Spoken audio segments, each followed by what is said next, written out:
McKay, who is hopefully going to be coming on and join us. So we've got a quorum, and the minutes for the last meeting are not yet completed, but we have in hand a complete set of all the documents that have been passed around. Matt, you don't have this, but I bet somebody will send it to you by mail. Okay. So that you have a complete set of all the exchanges. There was one that I did not get to you because I didn't find it myself, which was a communication from Drew to the whole group. It was a longer piece. Let me say a word about the documents so that when we go forward, we're working on the same page, which is the documents were passed around to members of the committee with the understanding we weren't to get involved in conversations back and forth about them, because that would then begin to constitute having a meeting. So this is all for our information, and it's all background information in the sense that it's meant to inform us. In our meeting together, unless there's an absolute need to do so, I would prefer that we not refer to the documents, because if we refer to the documents, then we have to put them into the formal minutes of the meeting. That's easy to do, but it's just this was for our information, now let's talk about the issues, as opposed to let's start quoting to each other what people said in their messages. If we need to, we can do that. The only exception to that is we can't do it with the communication from our legal counsel, because that piece of communication was information for us in a legal advisory capacity, I believe, and therefore it's confidential. Matt can, in the present moment, say whatever he wants to about whatever he thinks about anything, but that's different. Then that's on the public record. His message to us, however, was a private and confidential message, and therefore we are not to refer to his document in public. Does that make sense? Yep. And so we're not to in his case. In the cases of the others, we can, but it would be preferable if you just asked your questions in the present context, using all this stuff as background. Okay, if that makes sense as a piece of clarification, then I have one other piece of clarification to make, and it has to do with the awkwardness that led to our having to cancel the last meeting and think through an issue. And the issue is that there's pending litigation which refers to the Board of Ethics, the Code of Ethics. And the question came up, is our work on this in any way affecting that? And I think we need to go on the record that the answer is no. We understand that the work we're doing is about some future form of the Code of Conduct. It does not affect the Code of Conduct as it was in force at any given time up to whenever the changes go in effect for the new one. So anything that's happened in the Code of Conduct as it stands gets adjudged on the basis of that Code of Conduct. Does that make sense? Matt, does that? Yeah, that makes perfect sense. We're not doing anything retroactively. We're looking to the future, and even whatever recommendations the committee makes, as you know, would have to be approved by the City Council and ultimately by the State Public Integrity Commission. So we're not at all looking backwards in any way that would be relevant to that litigation. Okay. With that clarified, the next piece that I thought I would suggest for an agenda for today, there are a whole set of issues that have come up. I'm first going to go around and ask if anybody's got a burning issue that they've come up with that we've not thought about yet.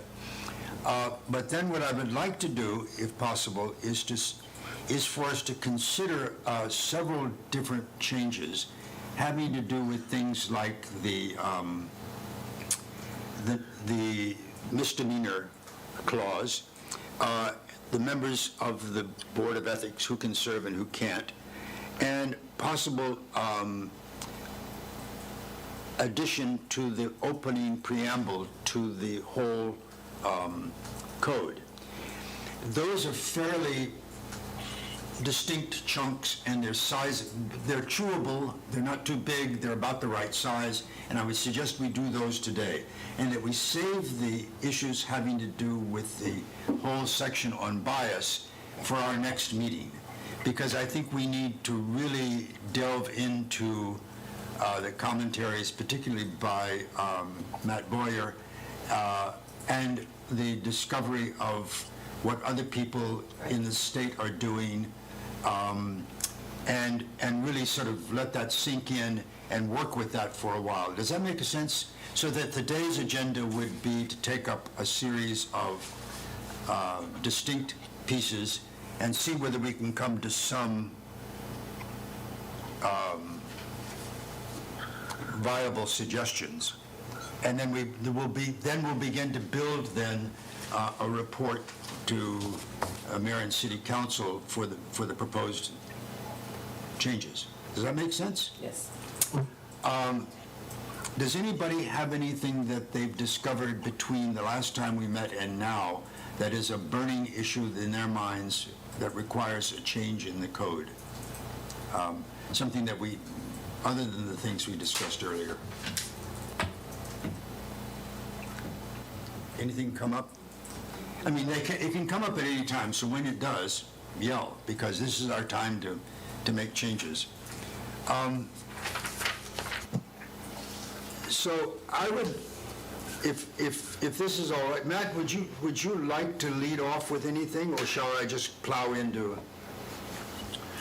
Well, I obviously defer to you. I'd be happy to kind of like set the table in terms of, what the current city code says about violations and penalties, and then maybe talk about a little bit about what the state code says. I know, Mark, you've proposed some language already that I think you circulated. So, whatever your preference is, I'm at your service. Well, let's start with this is section 910, which has to do with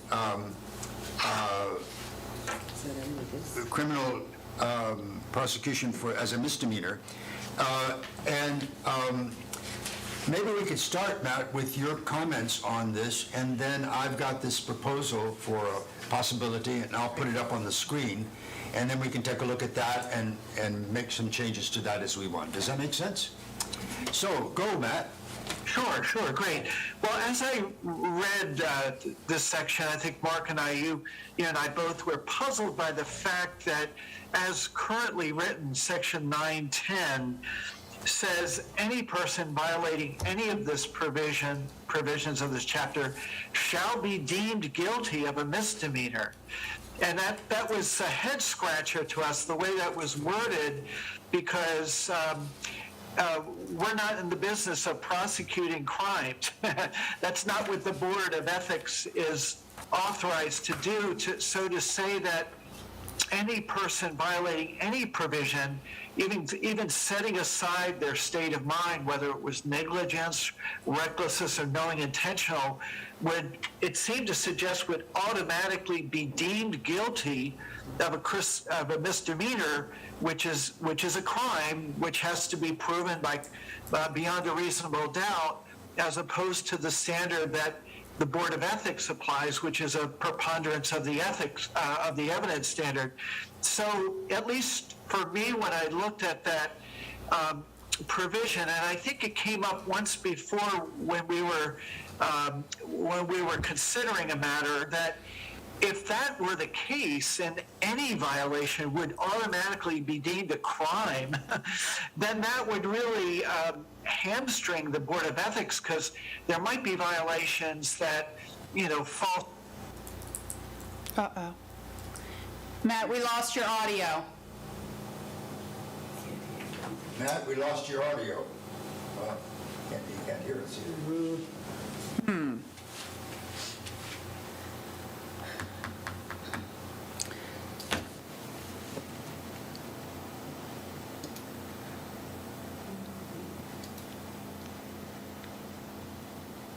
It must be on his computer. Yeah, well, you can't hear anything. And he's not looking up, so we Can can't you send get, him a message? we can't get his attention. Oh, On, I can email him. I don't have his cell number. I thought there was a way of messaging him as a chat. We don't have the chat. Oh. Yeah. So he's telling me everything. I hope he knows remembers what he's saying, 'cause it looks in. I don't even know how to make him I'm emailing him now, so we'll see how that goes. He probably has his phone turned off. I don't even know if I can use Well, it if he'll notice. hopefully, he might be set up to have a, Oh, there's Drew. Yay. Okay, there's Drew on. He's not looking up, we can't get him. Okay, Matt, we can't hear you. Hi, Drew. I keep getting the timeout signal. We tried. Hi, good morning. Good morning. Okay, we're having trouble with the audio for Matt, and he doesn't recognize that he's not. Right, I was on. I heard all that. I was on. Okay. We started, and what we're doing right now is beginning to look at the piece of the code 9-10, which has to do with the misdemeanor piece. Right, I got it. I heard what he was doing. We don't have a chat feature, do we? No, we don't. Okay, Matt. The only way I can do it is if I literally kick him off, then he'll notice. Oh, okay. oh, that might be the best way.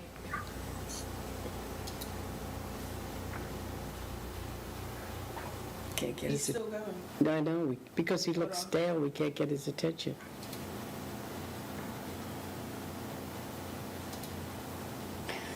He'll notice then. Okay. He'll have to come back in. That's the only way.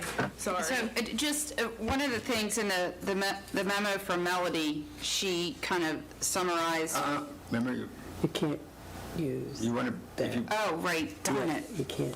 never mind. just say what. Well, so I had Melody do some research, and she looked at what some of the other municipalities have, and some do have things as a misdemeanor, but also allow other consequences that the board could consider. But, so the board would have to decide that something was counted as a misdemeanor. Right. And then in Wilmington, there are 2 things that are counted as a misdemeanor. I mean, it seems to me that an ethical violation, depending on what it is, could be way more than a misdemeanor. Oh, yeah. I mean, if you're taking a bribe, that could be a felony. Right. So I think that the criminal aspect of it should be totally separate. Can we get Matt back on? That's what we're, He's not. oh, he just said he's trying to get back in. Okay. Look and see if he's back in. No, he's not. I just checked. He's not on the attendees or Bob and Frank. So I don't. Right, so, This was well done. That was Melody.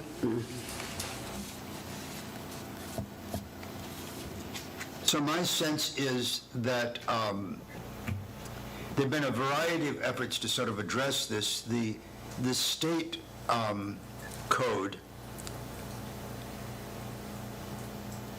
changes that first section so that it's not any person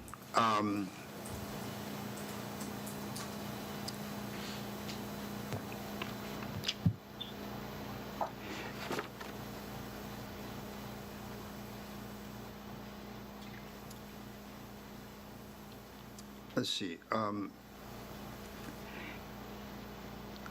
It says if you so knowingly it says, do it. any person who knowingly or willingly violates is what the state code says. And so I'm just suggesting that we change that in our code so that it reads the same way.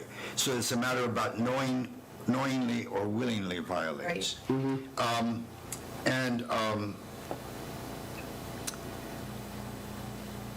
And then the matter about the jurisdiction, our code currently reads that the state, the Superior Court will have exclusive jurisdiction, and that's pretty much lifted from the state code. That's the same understanding that they have.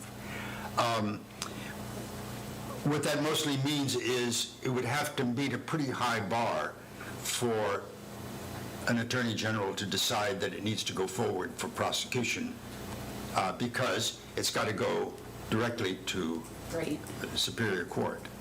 Is that right? Right. So if that's the case, then you've got two bars they would have to cross. One is, at the front edge, the Board of Ethics would have to say this was a willful or knowing a violation of the code. And then at the second point,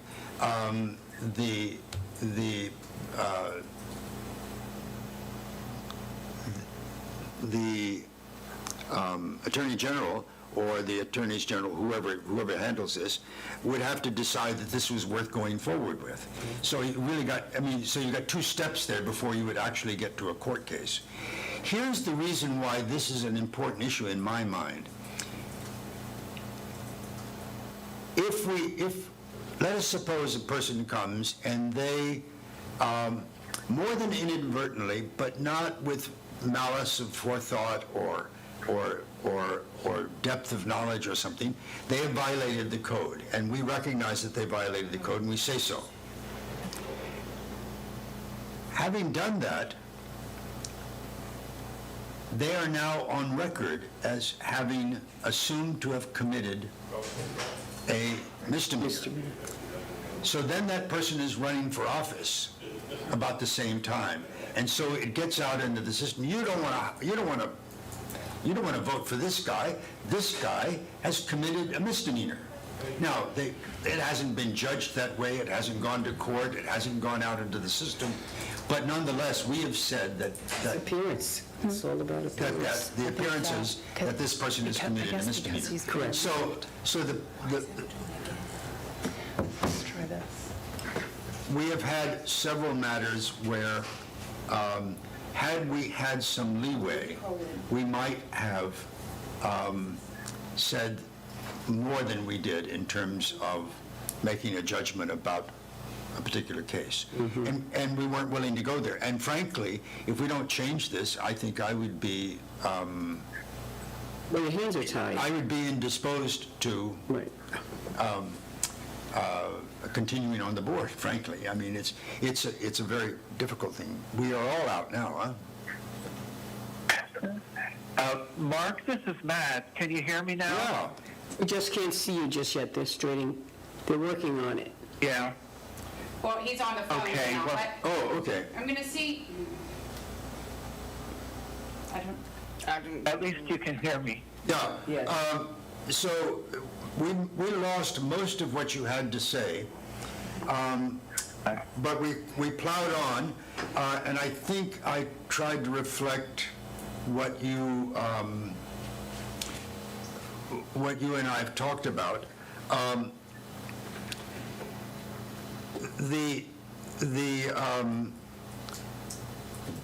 The inclusion of some language that would say any person who knowingly or willingly violates a provision would give us on the board a little more leeway to find a person in violation, but not move it up to the point of it being an assumed misdemeanor.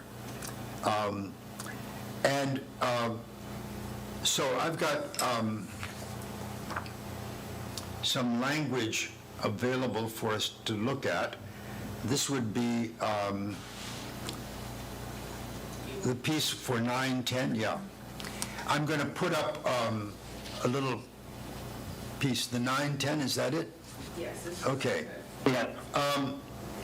So there are two possibilities here that have been suggested. One is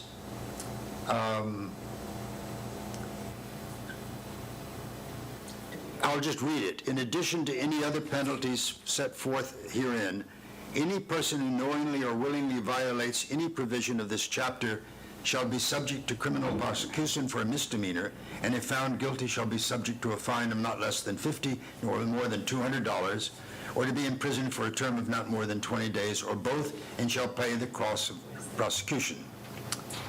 The second piece is a prosecution for a violation of this section shall be subject to the time limitations of 205 of Title II. That's a reference to the state, of Title 11, sorry. That's a reference to the state code, I presume. Yes. And then 3, the Superior Court shall have exclusive jurisdiction over prosecution for all criminal violations of this section. So that's one possible way to go. And the second one reads the same for item 1, person deemed to have willfully violated any of the provisions. But then in the section 2, and this was my suggestion, that the Board of Ethics in its determination of a violation will explicitly state its judgment concerning willful violation.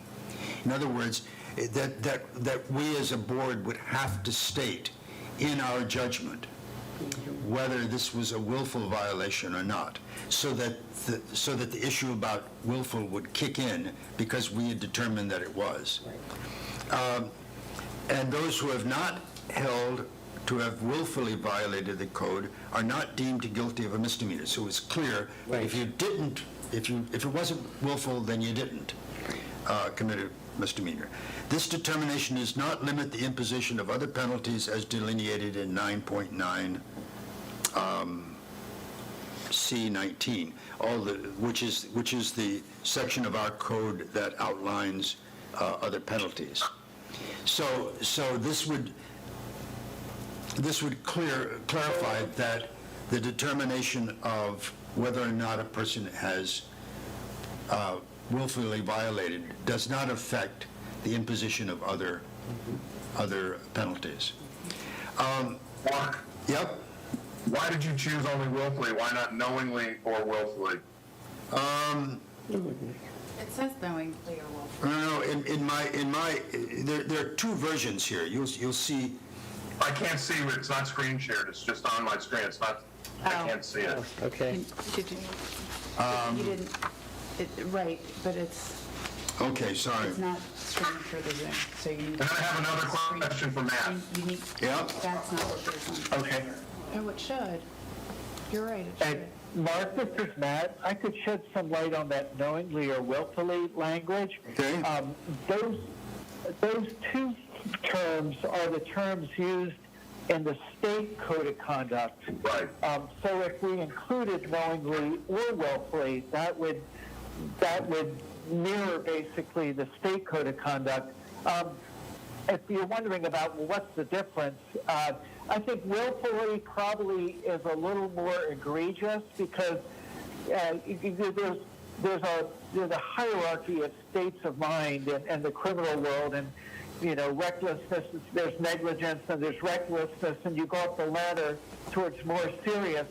And a knowing violation is pretty serious, but a willful violation is deemed to be even the most serious because not only you knew this would happen, but it was your specific intent to do this bad thing. So I don't want to, I guess we could include them both if the committee feels that's proper. The one thing I would say in favor of that would be that way we would be mirroring the state code, so we couldn't be criticized as that we were not as stringent as the state code in that sense. But that's my only comment regarding those two terms. Yeah, I think to be fair, I just didn't put it in.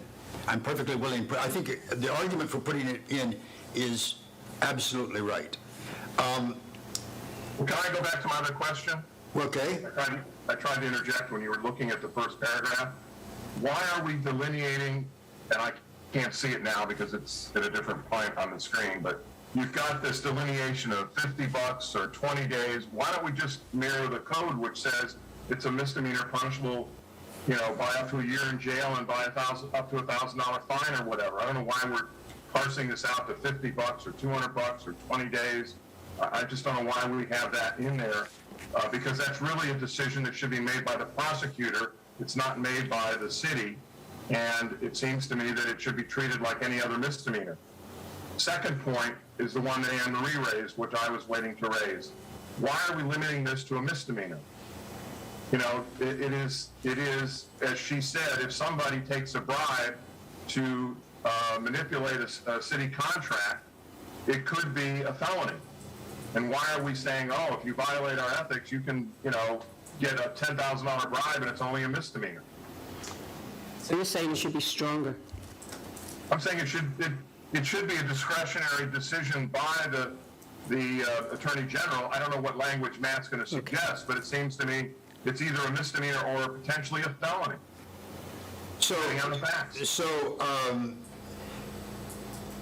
Shall be subject to criminal prosecution and leave open, just period, everything else. Well, you've got to stay in there, I think, the potential penalty. Whether the classification is misdemeanor or felony, but again, I don't think we need to delineate all of the possible specifics of the punishment. That's up to number one, how they're charged by the prosecutor, number two, what the court decides. So you're saying take out the dollar figures? Matt? My only comment would be this, that it's interesting that the state code itself uses the shall be guilty of a misdemeanor language. So I think in the example that was just given, if somebody steals money from the city, whatever, the prosecutor would always have the ability to charge that person with a felony.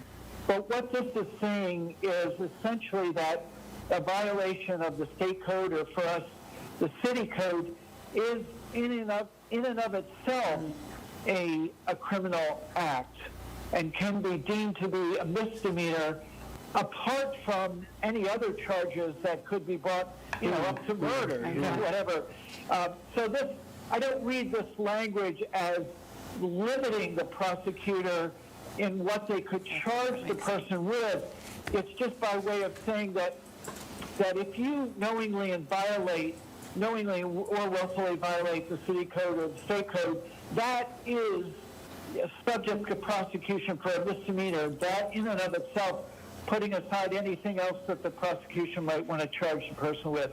So if it's read that way, then I'm not so troubled by the language, because it really doesn't restrict a prosecutor from bringing other charges. It's just to say that if you violate the code, that's, you shall be subject to prosecution for a misdemeanor just for that alone. That's very helpful. That's, at least for me, that's quite clarifying. Yeah. Well, I think the legislative history, though, needs to clarify that point when Mayor and City Council consider any changes, just to make sure that we're not letting somebody off the hook who's going to claim that because I violated the code, you can't charge me the felony. Right. Well, there is also in the code already, the board, if in its discovery believes that there has been a crime committed, it can kick it upstairs immediately. That is to say, it can inform the state that they believe that a more serious crime has been involved.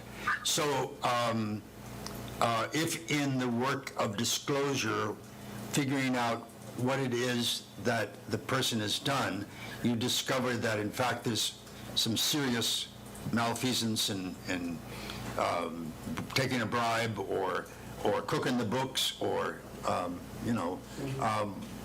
whatever, it can already say that what we're dealing with here is a criminal issue that needs to be attended to by the state.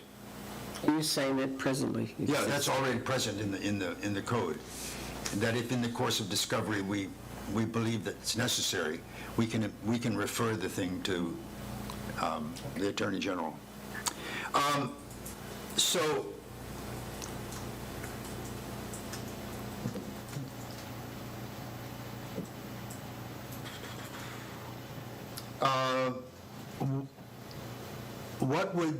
Drew, what would you like to see as a change in the first piece? Well, I think the simplest thing is simply to say that it's a misdemeanor, subject to potential incarceration up to a year and up to $1,000 fine or something. I don't think we need to delineate 20 days or $50 or $200. That really should be up to the prosecutor. Just leave it a misdemeanor. Use the general term, which I think is what the state says. Yeah, and if I could chime in support of that, Drew, it doesn't limit the prosecutor from, imposing a $50 fine or any of the things that we currently say, because it's written in terms of not more than a year and not to exceed 10,000. So it gives the prosecutor wide discretion to do anything within that range. It only says that a violation of this code alone should not subject to somebody to imprisonment for more than a year or for a fine of exceeding 10,000, which, right. Again, like you say, that mirrors the state code. So for that reason, we can't be criticized for wording it that way. Okay, so then Section 1 would essentially be revised to match the state language. Section 2 is in fact lifted from the state language, and we need to indicate that Section 205 of Title 11 refers to the state code.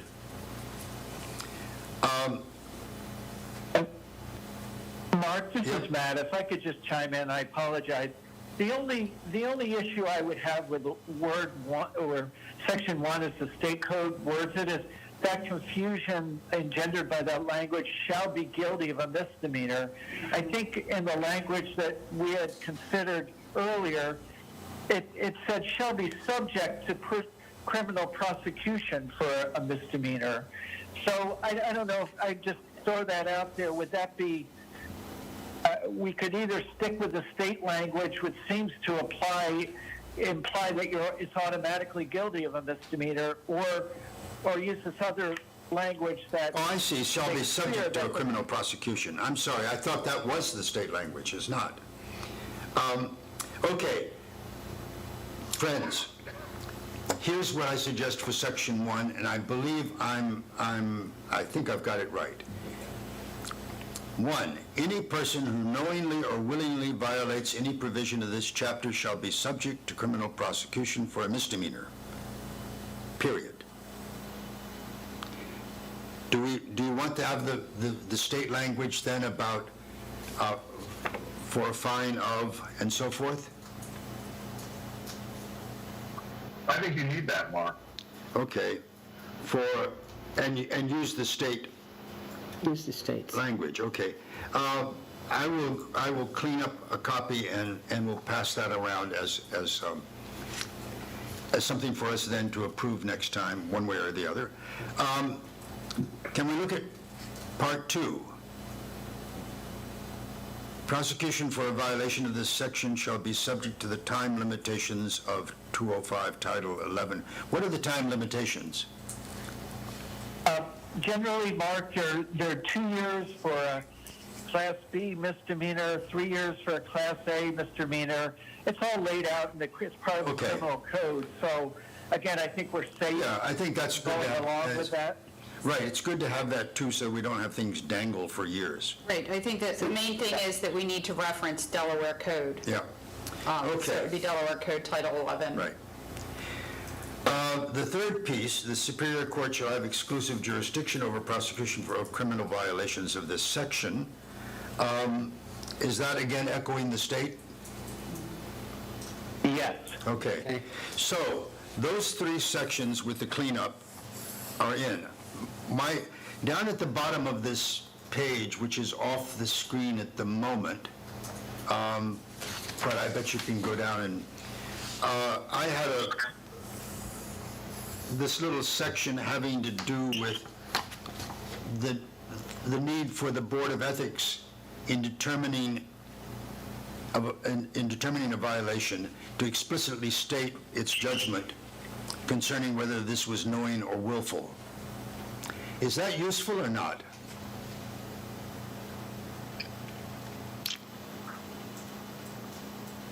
Are we there? Oh, okay. Mark, I think it's useful. If the board were to, this is Matt again, if the board were to issue a decision just saying somebody violated the code, I would think without a specific finding that it was knowing or willful, probably it would not be deemed subject to a prosecution for a misdemeanor. But rather than leave that up to guesswork and leave that up to, well, you didn't say it, so you must not have meant it to be subject to prosecution, I kind of like your suggestion because it requires the board to make a finding on that issue expressly, and I think it's helpful. And I would include the knowing or willful language so that it reflects the first piece of the chapter. Parallel. Mark, does that mean that the board's going to issue a public opinion? Well, the board does issue public opinions when it gets to that point. If you look at as I understand the process, and frankly, I've never had to go that far, thank goodness. In all the cases we've stopped short of having had to go through the hearing process and come out the other end with a definitive judgment. But if we did, I think it would be really useful to have to declare as part of that. And that is a piece of public information, just as our determination that somebody has not committed a violation in our minds. We have to publish that when we do that. And we've done that at the end of the preliminary investigation in several cases. So it would be part of the That's public. going to impact on the prosecution? Say more. I'm wondering whether your determination is going to have any limitation or impact on the subsequent prosecution. I'm asking Matt's opinion. Yeah, I think it's always a matter of prosecutorial discretion. I view this more as just a gatekeeping kind of function that we have to decide, or the board has to decide that it's risen to the level of a knowing willful violation to open the door to a criminal prosecution for violation of the code. But still, at that point, like I think you said earlier, it's always subject to prosecutorial discretion as to whether they want to pursue that, I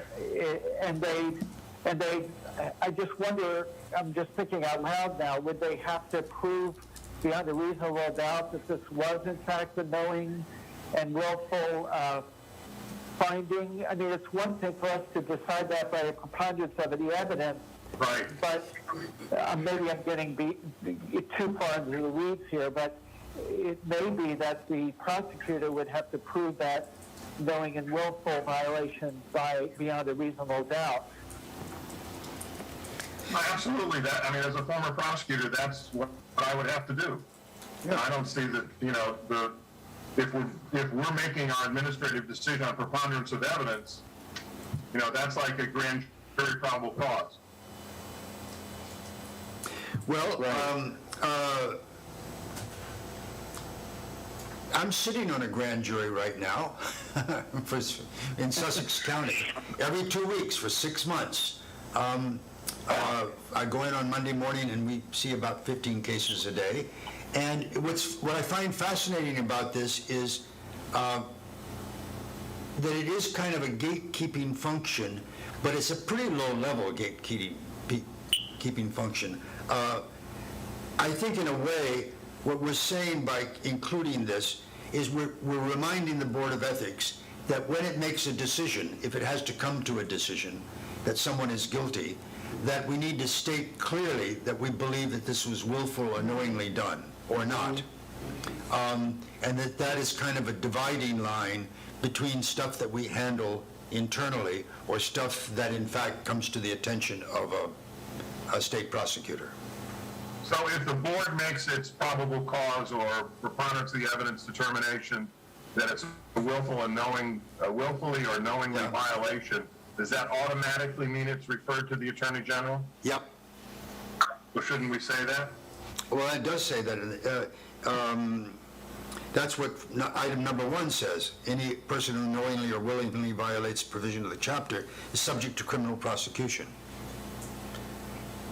But I'm saying here, when you're describing what the Board of Ethics is doing, are we saying that when you make that willfully and knowingly determination, that it will be referred to the Attorney General? Isn't that what you're really saying in the Yeah. first sentence?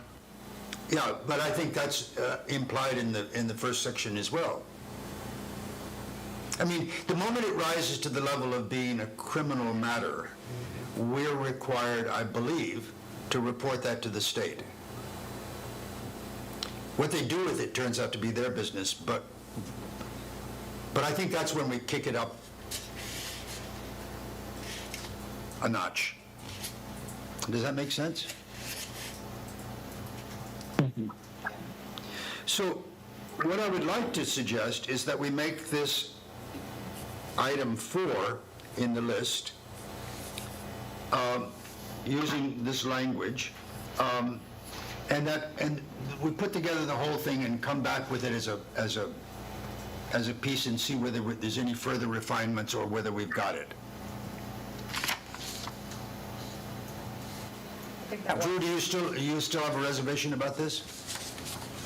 I don't have a reservation, Mark. I just think it should be clear that if you make such a determination, you will refer it to the Attorney General. I don't think we say in the first, and again, it's not on my screen, that it's subject to prosecution. But I think the Board of Ethics has an obligation when you make such a finding to refer it specifically to the Attorney General. Okay. Being subject to prosecution is whether or not you refer it. That's sort of generic, as we're talking about in terms of prosecutorial discretion. But I think if you make such a knowing and or willful finding, I think the board should be obligated to refer that to the Attorney General. That's the higher threshold you've established. I think once you cross that Rubicon, you should have an affirmative obligation to refer the matter to the Attorney General.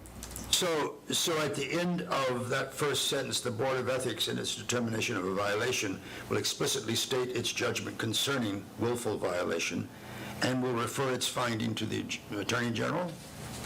Well, if you find, again, I don't have, it's hard to see this easily, but if the board makes a determination of a knowing and or willful violation, such matter will be referred to the Attorney Okay, so- General. Oh, that's what you're saying. I don't have the specific language that off the top of my head that fits in with the first sentence.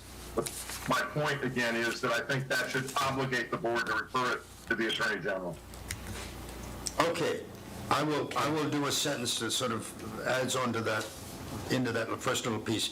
But it seems to me we've got a working conclusion to this, and what I'll do is send you all a cleaned up copy of what I think we've decided, and then we can beat it to death next time and actually say yes or no to it.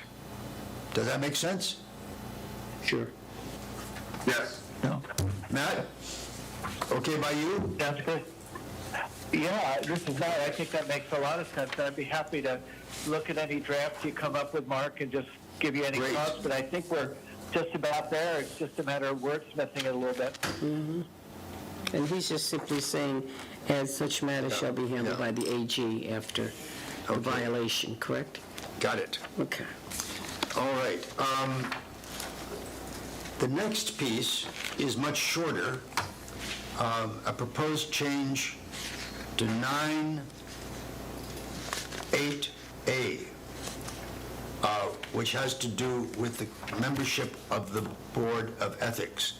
And again, Matt, if you could walk us through what you have found that might be useful to our... Sure. Again, the way I think about it, I start with the state code as the sort of presumptive, rule, and then look at how our code departs from that, and then just to ask the question, do we want to keep this, or do we want to change what we have? And I know that Mark's background, this has come up because when somebody is sitting on another commission and on the Board of Ethics, it can be awkward when something becomes before the Board of Ethics that says that involvement of these other commissions. So I think the way the state handled that to try to eliminate that problem in Section 5808 of the state code was to say that no member of the state, sort of the analog to our ethics board, shall hold any elected or appointed office under the federal or the state government, or be a candidate for such office. Whereas ours is a little simpler in just saying Section 98A, as it currently reads, says that neither the mayor nor any other member of the city council nor any employee shall be a member of the Board of Ethics. So it limits the prohibition to the mayor or a member of the city council, but it doesn't prohibit any other member of an appointed office or elected office, such as members of the Planning Commission, for example, from being members of the Board of Ethics. So I know that you've circulated language, Mark, that would address that issue and essentially make the prohibition on membership a little broader, that it would not only to extend to the mayor and many members of city council, but That's not the same thing. Nor any members of the following committees and commissions, and then you identify the Planning Commission, the Board of Adjustment, Finance Committee, Historic Preservation, Architectural Review Board, nor any employee shall be a member of the board. So, as I understand your proposal, you've added on a prohibition that would exclude members of the Planning Commission, Board of Adjustment, Finance Committee, and the Historic Preservation Architectural Review Commission from serving at the same time on the Board of Ethics. You might also, I don't know if this would apply, but I noticed that the state code also prohibits candidates for any office from being on the state board. But I don't know if that really applies here. For example, excuse my ignorance, but are members of the Planning Commission appointed, or are they elected? They're appointed. Okay, so that provision in the state code about a candidate for such an office, maybe that doesn't really apply to our situation, because all those could be a candidate for city council, though. Yeah. But there's already a provision that anybody who's running or has announced that they're running for city council must recuse from any activity on the board during that time.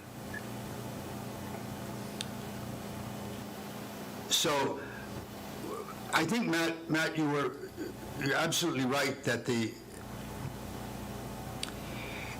state code is pretty clear.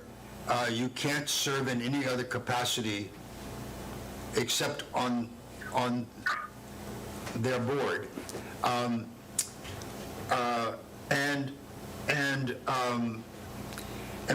my attempt was to try to draw the circle a little larger than the mayor and city council. And I did that in part out of personal experience. We had a matter before us that never rose to the point of being a formal complaint, but it was a letter of concern. And in that letter of concern, one of the matters that was raised was is it appropriate for somebody to be serving on the Board of Ethics and on a major committee of the city from which many of the Board of Ethics issues might arise? The person was talking about me, right? I mean, should I serve on the Board of Ethics and at the same time serve on the Planning Commission? And as I thought about the question, I thought the person was right. That this was one of those cases where the chances were pretty good that issues would come up fairly often involving the Planning Commission, which is a major powerhouse in the city, and issues about, violations of the Code of Ethics and so forth, and that was probably inappropriate for me to be on both bodies. And so I went to the mayor and asked to be recused from one or the other, or excused from one or the other, and to our, I'm not sure whether it's our detriment or our joy, I ended up being on this rather than on the Planning Commission as a result. I would just note, Mark, that was over my objection. I wanted you to stay on the Planning Commission. Well, thank you, but you lost, it turns out. And so I tried to draw the circle a little larger. I'm not sure that this may be an all or nothing thing. We may need to say that members of the Board of Ethics may not serve on any other commission or of the city, but that draws the circles tighter in terms of the number of people you can have serve on the Board of Ethics. Right. I think that the way you've put it, Planning Commission, Board of Adjustment, Finance, and H-Park is probably sufficient. Not even 100% sure about Finance, because they only recommend policy. But with Planning Commission, you're dealing with property. With Board of Adjustment and H-Park, you're dealing with property. And with the Board of Adjustment and H-Park, their decisions are binding, and the only appeal is through the courts, not through council. So it makes sense to me that those three. Finance Committee, I'm not sure that they're,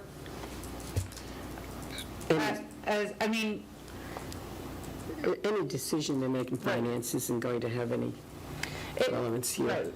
Unless somebody came forward with a proposal to cut all taxes on commercial property and they own commercial property. I mean, it to me would have to be something pretty blatant to really mean that they've overstepped and can't be part of the... But possible.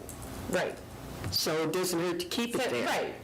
Well, I was trying to name the committees who would be most likely to deal with money and or property. Okay. Right. And make In that case, decisions, you would leave and that make out. decisions,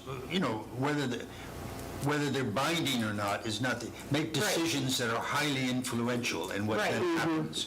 So on the Finance Committee, The one body you did not include is the BPW Board of Supervisors.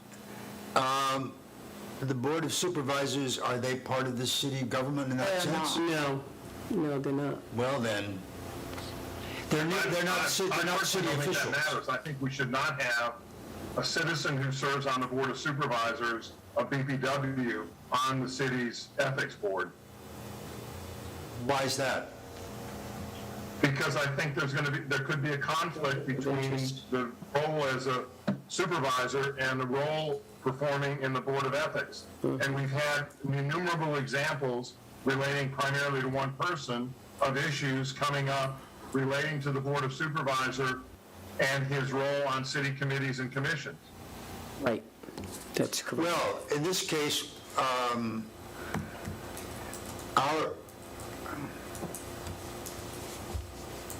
let me think through this for just a second. Okay, somebody serves on the Board of Public Works and on a committee, one of these committees of the city. they would not be able to be a member of the Board of Ethics. Yeah, if they serve on one of those committees, but I think a priori, being on the Board of Supervisors of BPW is a problem if they're serving on the Ethics Committee at the same time. No, what I'm saying is, they couldn't I understand what serve. you're saying. If they're on the Planning Commission and a supervisor, they're excluded because they're on the Planning Commission. Right. I'm saying a priori, though, regardless of whether they're on the Planning Commission or not, the person serving on the Board of Supervisors, which So, is an elected a member of the Board of Public be Works on the Ethics Committee. cannot serve, right. And why can't they serve? Because I think they have a lot of dealings with various aspects of the city that could be in conflict between their duties to the Board of Supervisors and rendering ethics opinions. I think Okay. it's fraught Yeah, with, they'd be likely to have to recuse so often that it would be, when you're talking about contracts, you're talking about financial obligations. I mean, they have as much, if not more, than the city in terms of financial transactions, consultants, contracts, all kinds of things going on. And there is a relationship, of course, with the mayor and city council, which we won't get into in this, but, there are matters that flow back and forth. So I just think it would be cleaner not to have them on it. But Right. that's just my opinion. What if you say no elected official for any local or state office shall serve? I mean, that way. that would include the Board of Public Works, it would also, yeah. Right, but it would also include local legislators. I mean, I would argue that you don't want local legislators on the, That's really helpful. That's a good point. And he gets it off the onus of, like, picking on the Board of Public Works explicitly. But would that serve? No elected Yeah, but you official? still have to have the Yes. committees and commissions delineated as you did. right. Right. No elected official, and no members of the following committees, blah, blah, blah. And that then covers the business about mayor or members of city council. Right, and Well, and I think Anne Marie was astute in saying state or local elected officials. right. Yes. If you're elected as the president of your HOA, that shouldn't prohibit you from serving on the board Right. of ethics. And then I have another question when we get done with that. Sorry. Okay? Matt, what do you think? Have term limits that on the Board of covers that. Ethics? What's that? Membership? Yeah. There's supposedly a rotating 3-year term. Something I'm just asking, should we have term limits? We do. Oh, you mean term limit, sorry, we've got term limits in the sense that you serve for a 3-year term and you could be reappointed. Should we have term limits, period? You mean other than that? Yes. As in, you can only serve for 6 years total, or? Something, or one term or whatever, yes. That's what I'm asking. Well, we have short terms right now. For example, the city council is 3 years. No, but you can be If you reelected. don't have a term limit, what you're saying is- you can get reelected. I see. So here would be, I think term limits can be very helpful to make sure that, we're turning over. Hopefully, I mean, I think we would hope that at some point after this code, we will get back to the Board of Ethics meeting very infrequently. So I think we need to be cautious on term limits so that we don't make it so that people are prohibited from serving long enough that they would have any experience with the board under their belt. I mean, think about, for years y'all didn't meet, right? For years you guys didn't meet. Right, right. Or we met like once every year and a half or 2 years or Right. something. Let's, Well, for example, let me just offer another thought. I chair a state commission which meets infrequently, but we have a 5-year limit on our serving on the commission, a 5-year term, but we can serve, and it's typical in state law, until your successor is appointed and confirmed. Oh, right. So I would argue that we should have some term limit on the Board of Ethics for a variety of reasons. And I don't care if it's 3 years or 4 years or 5 years, but I just think with that caveat, until we find a successor, which may indeed be a problem. But I appreciate, Anne Marie, your thought about the experience in dealing with these matters. But because they are so infrequent, it's almost, creating from whole cloth every time you look at these anyway. Right. So I just think that one and done as a service on a board of ethics, in my mind, again, having rotating, one member off, 2 members off, 2 members off over, if you're doing a 3-year thing, that seems to me to keep you with enough. You're always going to have at least 3, if not 4 members who are experienced serving on the board. Okay, so do you have a proposal as it stands right now, people serve for 3-year terms. Would you like to limit that to 1 3-year term or 2 3-year terms? I would take an alternative tack, although it may be hard to justify, and Carolyn could help us with this. I would think a 1 5-year term, and that one and done is it. Can serve 1 5-year term, and then they stay in office until their successor is appointed. Well, that's But the point you have to since put in, until the and successor.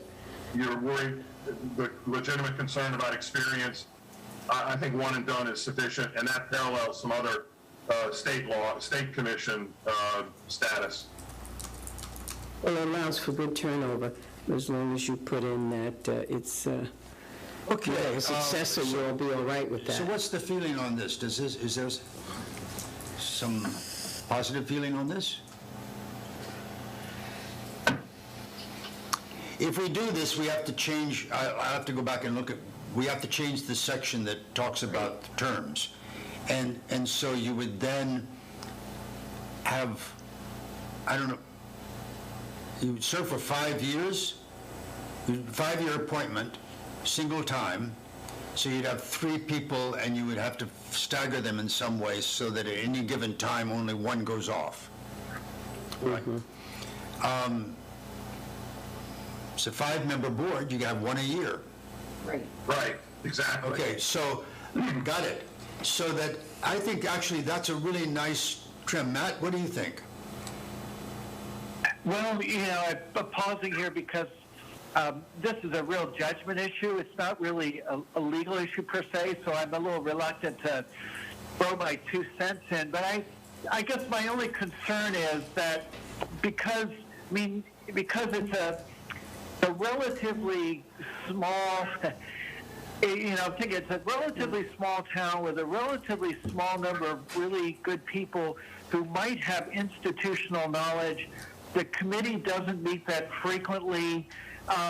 To somewhat arbitrarily say, gosh, this guy's really good, doing a fantastic job, we really need him, but, we got to kick him off because his 5 years is up. To me, I don't know if that's a good result or not. And I understand the mayor could exercise a pocket veto just by never appointing a successor, so that person could stay on in perpetuity, I guess, if the mayor never nominates or appoints a successor. But I just wonder, with all these restrictions, you just increase the chances of losing good people or limiting the ability of good people to serve. And so you have to balance that against what are we gaining? Is the perception that it's not fair, or it's a kind of an old boys club, old girls club, whatever, if there's the same people serving? I don't know if anybody perceives it that way, but that's in my mind of trying to balance the risk of losing good people. Like, I take you, Mark, for example. You have institutional knowledge that nobody else has, and if you're arbitrarily forced to resign for no good reason other than that your 5 years is up, is that really in the interest of the city? Versus, so I guess I'm struggling somewhat to understand what's the upside of forcing good people who can continue to serve to get off. Whereas after the way it currently is, after 3 years, if the mayor decides they're not doing a good job, he can always remove them or appoint somebody else. So I'll just throw that out there, and you all, it's a judgment call for you all to make, but those are kind of my concerns. Well, let me ask Drew, what would be your justification for thinking we need this? I think we need to, in more areas than less areas, I think we need to rotate the leadership of the city and get more people involved and not have, as we've had in some positions, as long as 20 years of a person serving in a capacity. It becomes a little bit too much of a club and not enough of an inclusive process of other people. And I think it's important, particularly in the Board of Ethics, to have a refresher, if you will, to have, as Mark just described, one a year would change.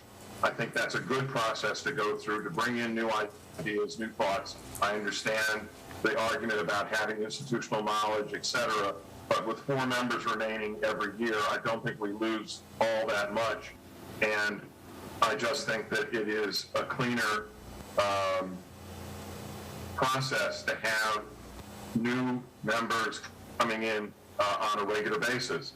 And I will just say as a personal note, since everybody knows this, but I'll just repeat it, I am imposing a term limit on myself, and I will step down as chair of the Planning Commission next May when my term expires, because I think we need to have term limits on matters like, on commissions like the Planning Commission. So I'm going to self-impose one, and I just think that should be a standard on those kinds of important bodies for the city.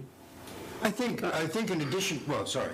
No, I was just going to say, I mean, if I look at it from a generic council point of view, it took forever for the council to turn over. People were not applying. Right. Right. So, I mean, we need to think about it from that perspective. This is a small city. And, I mean, before I got on the council, we worked very hard to try to get people to get involved. So I guess what I'm trying to say is I don't want to throw experience out the door in hopes that maybe somebody may apply. But I understand what you're saying, Drew, totally. And it's always good to keep things moving. But by the same token, I don't want to lose some of these experiences that we do have. And Carol, I agree with you, but I would just say the last rounds of council elections, obviously yours included, was not just simply an anointment of prior elections. It was a contested election, the last couple. And I think, from my perspective, if we in fact encourage more participation by having limitations, I think more people would be likely to come out of the woodwork, or we would find more people who would say, that it's worth my making the effort, expending the time and energy to get involved because there's really something I can contribute to. I would hope so. It's the same old forever. Right. I appreciate your analysis of city council. It was too long, the same folks. I would have had suggested a long time ago city council should have a 2-term limit. But aside from that, I made my point. I have one voice. You guys have to decide what you want to do. And it's not, make or break. Right. To me, it's up to you guys. I have to say, I've been thinking about some of the kinds of judgments the Board of Ethics makes have to do with what reasonable people would think was a violation or acting outside the code. So the notion of reasonable people, we're not expected to be experts. We're not expected to make judgments as if we were all legal beagles and knew all this stuff. We're asked to make judgments on the Board of Ethics as reasonable people. Now, in a small town, it may be difficult to find 10 reasonable people, but there probably are more than just there are members of the board. So one of the roles that I believe the mayor and city council and the city manager have is always being on the lookout for reasonable people to do stuff. What this means, if we put in a time limit, is that amongst the chores for mayor and city council and the city manager is that they have to keep in the back of their mind, we got to find one reasonable person a year to serve on the Board of Ethics. There are 3,000 people in this town, 2,500, whatever it is, some number. It's about 3,400 now. 3,400, okay, there are 3,400 people in this town. There probably is at least one reasonable person a year that could serve. They're not going to be jumping out of the weeds to join the Board of Ethics, but I think finding one person a year is a doable proposition. And I like the idea that what we're looking for is reasonable people, not weazened, aged, and experienced people that got 20 years under their belt. So I kind of like the idea of a time limit. Since we have 5 members of the board, to impose a 5-year limit would make it necessary for us once a year to appoint a new member, and to have the codicil there, or until a successor is found. You know, if the mayor and companions do not find somebody, that doesn't mean instantly there's only 4 members rather than 5. You continue to serve right. until they find the replacement, right? That's right. Well, that's the Okay. caveat you have to use. So,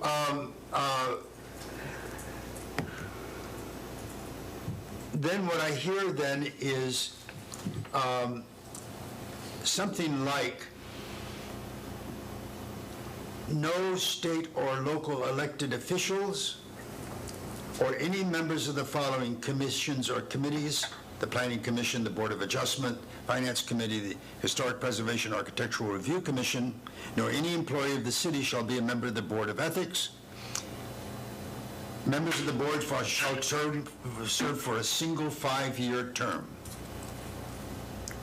And then the way to handle that, Mark, if you want to get more specific, is there is usually because you're imposing a new term of office, you have a companion paragraph that a council can provide, which says that one member will be appointed for a 1-year term, one for a 2-year term, one for a 3-year term, one for a 4-year term, one for a 5-year term, upon adoption of this, so that you automatically then got your rotation. Right.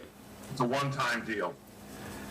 Okay. And you can't forget the state and local commissions that Anne Marie mentioned, that language.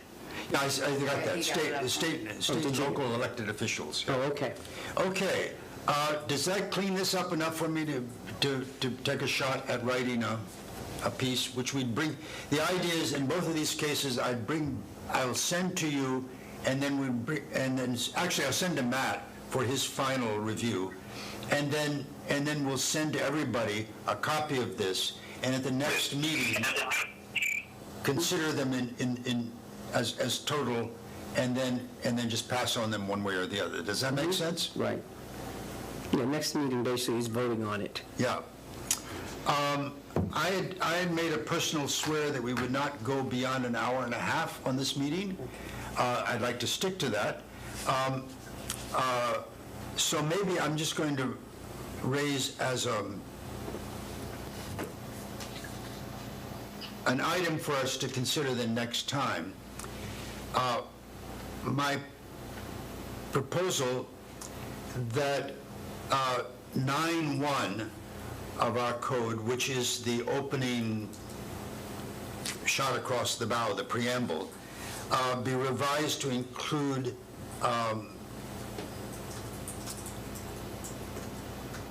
what is in the what is in the state code, and that be included as item D, and the current item D be named E.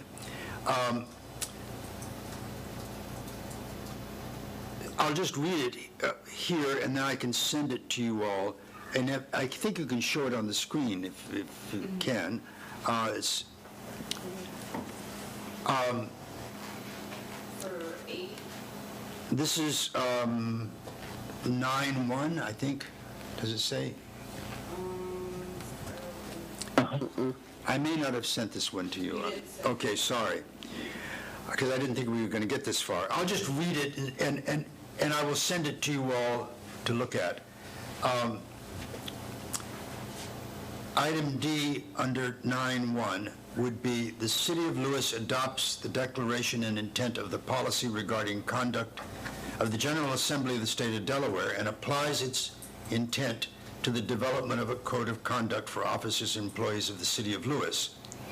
That declaration states, see, and then I cite the code, the following guidelines for policies concerning conduct. One, in our democratic form of government, the conduct of officers and employees of the state must hold the respect and confidence of the people. They must therefore avoid conduct which is in violation of their public trust or which creates a justifiable impression among the public that such trust has been violated. Two, to ensure propriety and to preserve public confidence, officers and employees of the state must have the benefit of specific standards to guide their conduct and some disciplinary mechanism to guarantee uniform maintenance of these standards. Some standards of this type are so vital to government that violation thereof should subject the violator to criminal penalties.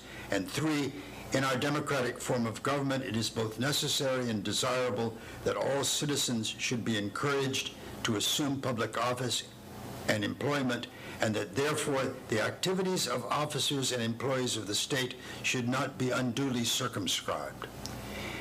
The reason why I thought it would be interesting to include this in our code is that it gives that issue about the balance between the need to have and establish an enforced standard of conduct, and at the same time not unduly prescribe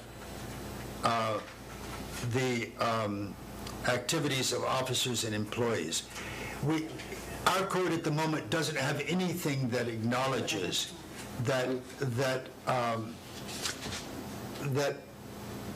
people who are subject to the code need to have some freedom of movement. And the state code does, and I kind of found that useful. I'll send it to you all for further perusal, but I think I'd like to see us discuss the inclusion of something like this in our code. Okay. And if that's enough for one day, Matt, do you have any closing thoughts? No, Mark, other than that, as you said, this is from the State Code of Conduct, its own preamble, so if the committee were to think this is a good idea to add this language, it would certainly, I would think, sail through, because we're really mirroring the concerns that the state has expressed. So, and I personally kind of like that language, particularly that, we have to be encouraging people to assume public office, and that therefore the activities of those people should not be unduly circumscribed. I think that adds a little balance to the equation, so to speak. So anyway, that would be my only comment. Yes, Drew. Mark, so we don't have a problem next time. When is the next meeting? Well, that's what we're going to decide. Yeah, and I apologize for the problem this time, and Drew particularly. I appreciate your willingness to change what you were doing so that you're here. I really, really appreciate that. You're welcome. So, Madam City Administrator, what do you think? Is there any interest in, and I don't know if this is enough time, Friday, January 7th, or do you want to give it another couple of weeks? Friday, January the 7th would be fine for me. Not for me. Okay. But then we have a no vote there. When would be the next time? What about the 13th? In the morning? That's a Thursday? I'm okay with that. We've got We have We've public got a hearing that evening. construction project meeting that we need to be at 10. How about, Matt, what's your situation in the afternoon?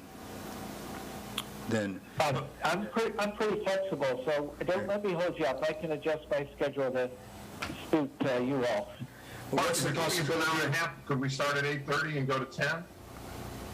On 13th? We could do that. 8:30, and go from 8:30 to 10? And your next meeting is here, in this very room? Or, It's actually over at BPW. so you can scoot in 2 minutes and get there? Okay. Yep. So, why don't we try then, what you're saying, 8:30 on the 13th? Okay.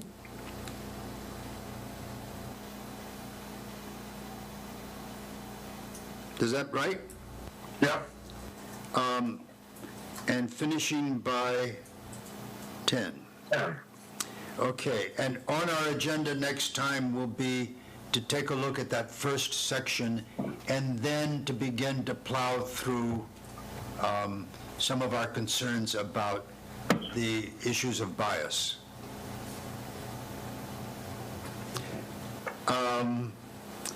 I get, does this make sense for everybody? And you all will send out notice about this to everybody as well as Yes. work up the, okay. For the agenda, I'm going to put that we're going to work on what I'm calling the purpose statement Right, and bias. right. Well, and we're going to take up the matters that were discussed And today. that's right, and include the matters, They're not on the- right. So I would just say amendments to the code. Well, right, we can, that's a good idea, which is what this Yeah. one said. Okay, I think that does it. Would you like a motion to adjourn? No, I would like a better mind than I've got at the moment. But barring that, I believe we've done, oh, yes, we have a handy-dandy packet of all the materials that have been shared so far, and if you're not here, can you send a copy We can mail them. to each of them? And I really appreciate you all pulling this together. Again, let's keep the same order of things. We can pass things around for everybody to look at, but then let's not start commenting back and forth about what we passed around. It's just information we're passing around. Right. As in, for example, I will prepare a copy of the things we've just worked on, and I will pass that around. We won't have any conversations about those pieces until we meet next time, except, of course, Matt and I may have conversations because that can be privileged. So, one question, Yeah. Mark, as you start to do that, would it be helpful to you if we, at staff, started putting it in ordinance format with the strike-through of what's there? Yeah, red line version, yes, Right. absolutely. Good. Okay. So I'll do that. I'll send it to you for a write-up. Okay. As a strike-through language. All right, friends, I will entertain a motion to adjourn.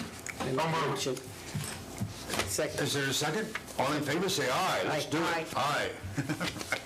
I presume nobody's opposed. Thank you all very much. And I'm opposed, I'm going to sit here all day. have a good